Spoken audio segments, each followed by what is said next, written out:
ফিরে এলাম বিরতির পর। এবার যেদিকে আমরা চোখ রাখবো, একটু আগে যেমনটা জানাচ্ছিলাম, আজ জাতির জনক মহাত্মা গান্ধীর জন্মদিন এবং তার জন্মদিন উপলক্ষে প্রদেশ কংগ্রেস ভবনের দিকে একবার চোখ রাখবো। আজকের এই দিনটিকে প্রদেশ কংগ্রেসের উদ্যোগে যথাযথ মর্যাদায় পালন করা হয়েছে।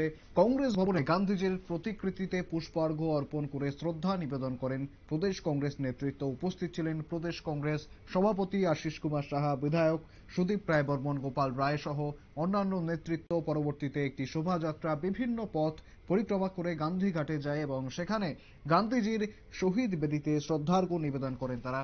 ঠিক কি জানাচ্ছেন প্রদেশ কংগ্রেস সভাপতি আশিস সাহা, শুনবো একবার।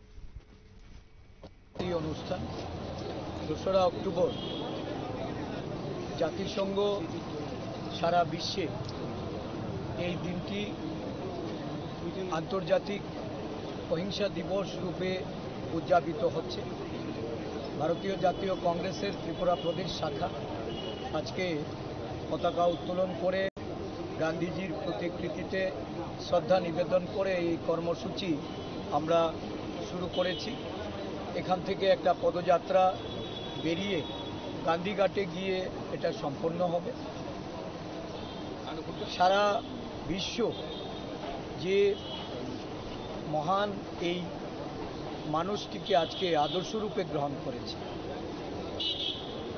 ভারতবর্ষের স্বাধীনতা আন্দোলনের অন্যতম মুখ্য ভূমিকা নিয়ে যিনি অহিংসা আন্দোলনের মাধ্যমে দেশকে স্বাধীন করে এই স্বাধীন ভারতবর্ষে সাধারণ মানুষের গণতান্ত্রিক, সাংবিধানিক এবং মানুষের মৌলিক অধিকার প্রতিষ্ঠা করার দিশায় দেশকে পরিচালনা করতে উদ্বুদ্ধ করেছিলেন। বর্তমান ভারতবর্ষে আজকে একেবারে শুনলেন, ঠিক কি জানালেন প্রদেশ কংগ্রেস সভাপতি আশিস কুমার সাহা। যেমনটা জানা যাচ্ছে, জাতির জনক এবং ভারতের স্বাধীনতার অন্যতম কাণ্ডারি মহাত্মা গান্ধীজির জন্মদিন আজ যথাযোগ্য মর্যাদায় পালিত হলো রাজ্যের বিভিন্ন প্রান্তে। ফিরে আসছি একটি ছোট্ট বিরতির পর, সঙ্গে থাকুন।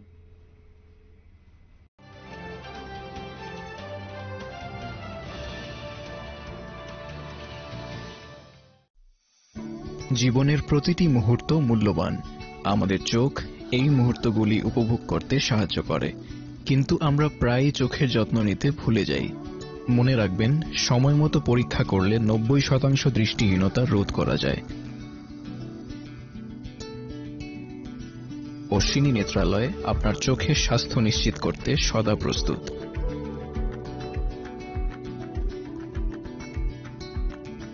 আমাদের অত্যাধুনিক যন্ত্রপাতি ও দক্ষ চিকিৎসকেরা সর্বদা আপনার পাশে আছে।